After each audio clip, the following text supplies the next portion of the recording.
এই বছর মক্কায় যা চেক চলতেছে, আমি বিগত ২ বছরে এরকমটা দেখি নাই। বিগত ২ কোরবানিতে আমি ছিলাম।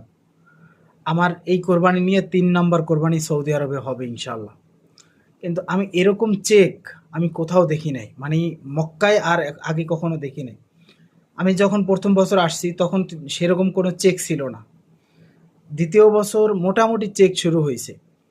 এখন ৩য় বছর চলতেছে। এখন এমন একটা অবস্থা মক্কার হারামের আশপাশ এলাকাগুলোতে যারা বাসার ভিতরে মানে বাসার ভিতরে পুলিশ রেড দিতেছে।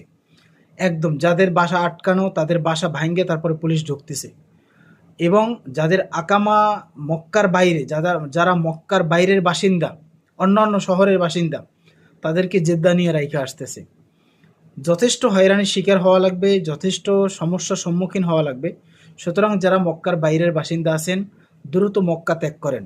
হজের পরে ইনশাল্লাহ আবার চলে আসতে পারবেন। কিন্তু যারা মক্কার বাইরের বাসিন্দা আছেন, আপনারা দ্রুত ত্যাগ করেন, স্থান ত্যাগ করেন। আপনারা মক্কার বাইরে চলে যান।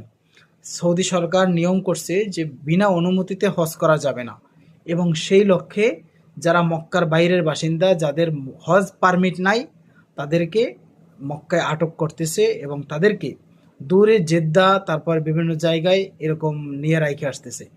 সুতরাং সবাই সাবধানে থাকেন।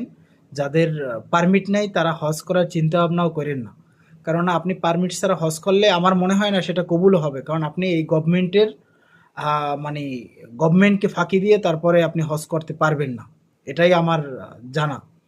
তো সুতরাং সবাই ভালো থাকেন, সবাই সুস্থ থাকেন এবং সবাই সাবধানে থাকেন। সবাই